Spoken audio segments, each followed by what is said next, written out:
Hello and welcome back to Chasing Green Arrows. This is the Fantasy Premier League special episode. We don't have with us our FPL expert, Tariq Reddy, but I have with me my brother Yusuf Ismail. How are you doing? Hey bro, good to see you. Good to see you again.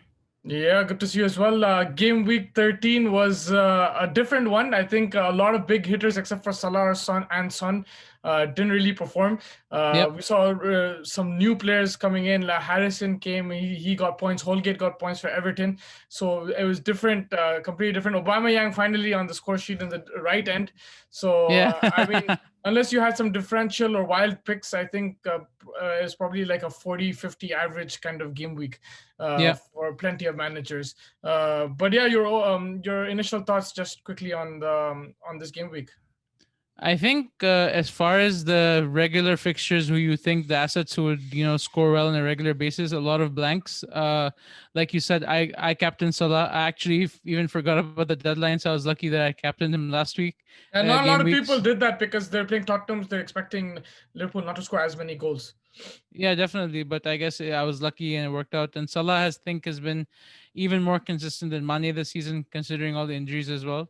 And he even was out with COVID. But I think for Liverpool, he's still the number one pick. Unfortunate that Jota got injured. I had him, so I didn't have time to take him out of my team actually. So that's a decision because I think a lot of people brought in Jota in the last few weeks. So that was a big miss. But yeah, even Son scored. He had a good game week. I think 9 points. So yeah, apart from those two, basically blanks all around. The I guess the top performers of the week were Pope from Burnley, and today Marcus Rashford, last game of the game week, he hit a brace. So and Holgate, definitely, I don't think you can plan for Holgate, but Yeah. maybe some people who are uh, trying their luck with Rashford or they believed in United, they kept him. But yeah, I agree with you mostly. Yeah, And and I even think McGodrick. United did score three goals. Bruno was involved in them, but not directly involved. So I mean, it didn't benefit you if you had him captain like I did. But you can see that he's always involved whenever United is scoring. I think so. He didn't score this game week, but he'll score in another game week. Like it was just like unlucky in the FPL perspective because he still had a good game. He was still involved in the goals. So I would still keep him if you have him. But Salah is a must. I think right now Yeah.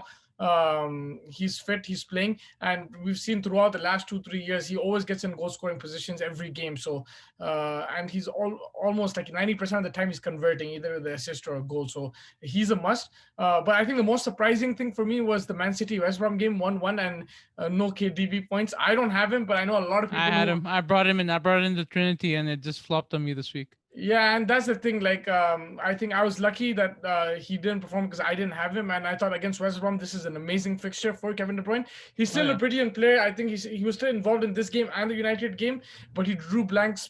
Like the other guys didn't convert for him, like from the assist that he gave. yeah. So I think he's an amazing player. There's no doubt. But FPL wise, I would wait for another couple of weeks and then see. Like I think he'll still perform for sure, but I don't know what's happening with City. I think with Aguero coming back, if Aguero is fully fit, then I think Kevin De Bruyne, you'll see the best out of him in terms of converting points as well.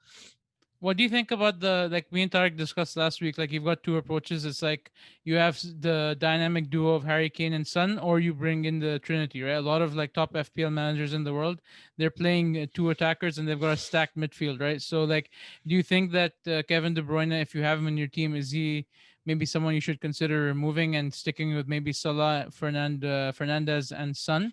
Or like, what's your opinion? Just Initially, like briefly. that's what I've done. But if, like, suppose Aguero comes back, Man City start clicking again, they start scoring goals, Kevin De Bruyne will be involved. But yeah, I would still wait and see. Maybe another couple of game weeks if he draws blanks. If somebody else is scoring, not him, then I would see. But like, I think if City do perform, he will be there. They're not performing. Last couple of games, Yeah. they drew both games. But when they did win, you saw him give like a couple of assists. He scored as well. So I would still keep him for sure, but I don't have him. I just took a risk like that. With Son and Kane, I think they're very clinical. Surprising, Kane didn't finish his chance which he got against Liverpool, but he'll get more chances against the other teams. And Son is, you see in any game, like He's on fire. I think you need yeah, to bring clear him in. cut. Like one chance. the thing with these Spurs players are that they're going to get few chances, so it is a risk to keep them. But when they do get the chance, they do convert it. So right now they're in form. I would keep them if you have them. But if you don't have them, I think just for now you have to stick to what you have and then see how it plays out till the new year, and then see what happens. Because this game week was like all of a sudden, but I'm not gonna go rush and get Holgate or something like that. I'll probably wait and see another couple of game weeks and see. And these games are coming thick and fast. And one important now moving on to game week 14, one important note that I would want to point out is rotation. Teams are Yep. going to rotate, so I mean, just check who's played more minutes and everything, and then accordingly pick your players because it's just a 1 day gap. Friday and then Saturday games start again. So teams like Liverpool, City, even United, a lot of teams will be resting players here and they'll rotate their players. So I would just uh, have a look and see how many minutes they played and accordingly Okay, try it so out. like let's take some big names. Okay, I don't think Vardy will be rested. For example, I think I could be wrong. Salah, there's a chance. I don't know, but with Jota injured, maybe not. So like maybe Salah, Vardy, if you have him, are good picks. KDB could be rotated. That's a Pep. Maybe he suddenly changes his mind and starts rotating again. Fernandez, I don't know what Ole is thinking. You know better than me. You're very in tune with his tactics.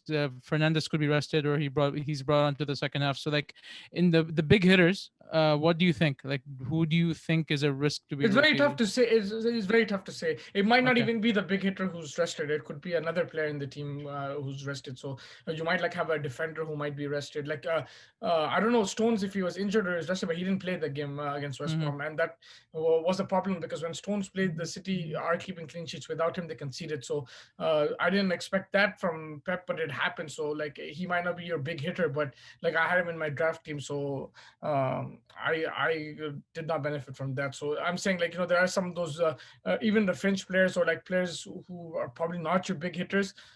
They also might get rested even in defense. So just watch out for that. I would say. That's a Uh, good point. Yeah. What do you think about just a couple of things? One, what do you think about Vardy as an asset? Do you think he's consistent enough? Do you keep him? Do you bring in Kane? Sorry, another thing for Jota, a lot of people, because of Neto and Pondens's performances, they're bringing them in. TK wasn't too hot on Wolves. He said, okay, maybe, yeah, depending on their fixtures because they're tough. So, like, in my case, what should I do with Jota? Like, who do you think I should bring in? Oh, I mean, Podence is a good option. Pedro Neto is also a good option. Then you have in Everton, if you're like someone like a Richarlison, I think he's a decent He's option he's again. picking up form. Yeah, he is Yeah, picking up form. he's looking in good form. Even in tough fixtures, he does perform. So he's also decent. There's plenty of options for that. Like if you don't have Jack Grealish, you can go for him as well. For Jota, there are quite a few options. Even Bowen from West Ham, I think he always gets into good position. So watch out for him as well. And then Southampton players as well. They all look good, man. Like even their defenders, midfield, they have tough fixtures. They have City this game week, but I'm banking on them to score. So let's see how that goes. Maybe And speaking of Southampton, Ings, right? He's a really good option to have if you don't have that budget. He's like definitely a good long term pick. He's proven last season that he's consistent. He's upped his game. It's not like his Liverpool days, I guess. So it's like yeah, he's solid.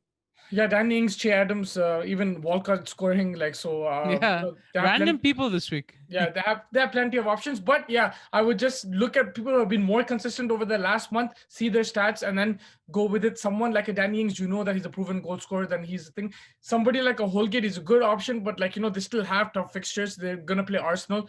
I don't know. Some people don't consider that as a tough fixture, but I would just wait and see. Like I wouldn't like somebody like Harrison. I have him in my draft team since day one. He gets into really good positions, but today was like this game week was the game week he actually provided like an assist and a goal. He had a really good week. But so if you're watching a player and you feel that he does have potential and he's getting close, then if you already have him, back him. That's what I would say. You Yeah, don't long fidget term too much. approach. Like yeah, don't fidget too much. If he didn't score this week, it's okay. If he's a good player, he will return for you. And some bigger fixtures this week. I think Man United Leeds is going to be an interesting one. Spurs Plenty of Leicester, goals.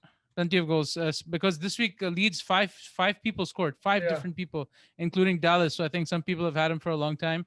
That's a very big return for Dallas, right? So you have Spurs Leicester, United Leeds, you have Everton Arsenal, and Chelsea West Ham will be interesting. I don't know what's going to happen there. Anything could go, but then like City on paper, Liverpool.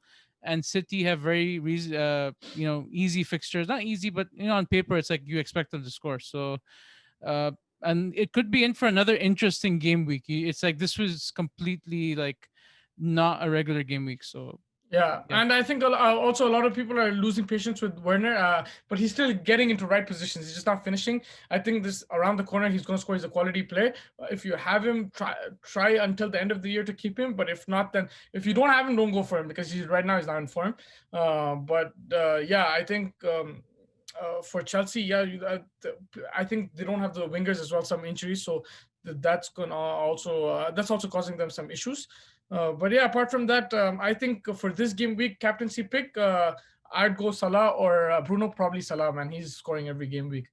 yeah, I'm gonna stick with Salah. I don't think I'm gonna skip him. He's got Crystal Palace. It's another favorable fixture on paper, and this season has proven that anything's possible. Look at the top 10 right now. It's like Man City's I think ninth or 10th. United are, if they win their game in hand, they could go second as of today's table. So it's like you have Everton, Southampton. You don't know what's going to happen. So this is a very interesting start to the season for sure. It's Yeah, going to be a very. I think there's still a way if you have the right strategy to like be successful at FPL, but it's probably one of the most tricky seasons so far. yeah, it's a very tricky season because even like not you can't fit everybody. Like so, if you don't have somebody like a Bruno or like a KDB or something like that, but you have a Salah, like you should focus on that and then see how that goes. Like if you have all three of them, that's amazing. But I don't know how to fit that in. But then you won't have Son and Kane. So like whoever you have, just back them. And then of course there's going to be injuries. There's going to be thing. And I would request like don't do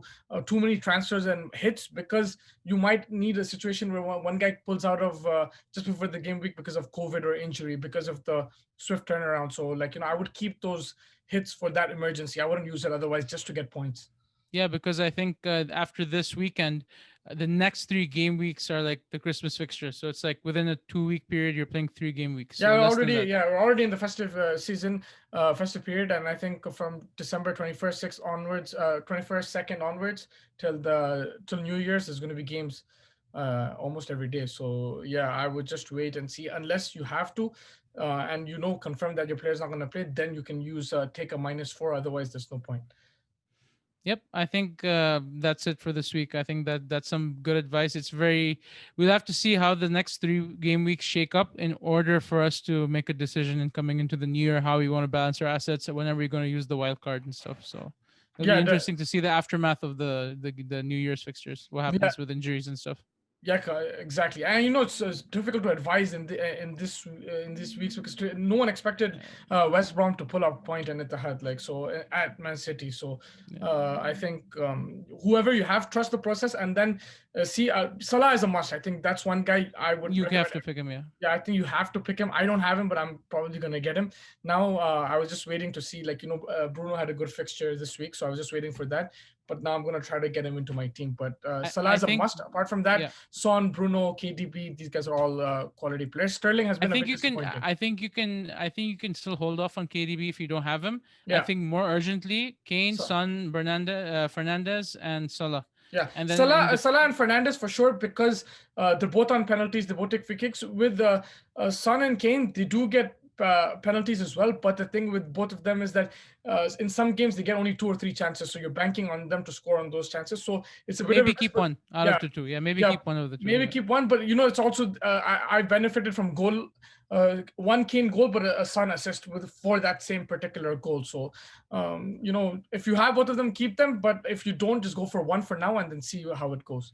And are there any defenders that like you would just recommend off the top of your head? Like like I have I'll go Chilwell more has for been really wing. Yeah, Chilwell. Chilwell has been amazing for me. I, He's a really good find. I think Chilwell and Reece James, both for Chelsea, both wingers, wing backs, both can provide assists. They whip good balls into the box. They can always get you an assist. Chelsea haven't kept clean sheets in the last few weeks, but if they do and give an assist, that's amazing. So on top Yeah. of my head, those guys, and then the Southampton guys as well. They have some tough fixtures, but after that, once the fixtures get easy, I would just particularly look at them as well. Vestergaard, I think, and even Bernard. Yeah, Vestergaard also have been a Yeah. very standout pick under the radar. Yep, and yeah. Apart from that, I think we pretty much summed it up. All right, bro. Have a good game week ahead. Let's see how it plays out this weekend, and we'll catch you next week, hopefully Yeah, with TK. for sure. And enjoy it and take care. Don't get too frustrated if your players don't perform. No minus 20s, please. Yeah, no minus 20s Learn for from me. Don't do minus 20s. yeah, for sure. Take care. Thank you.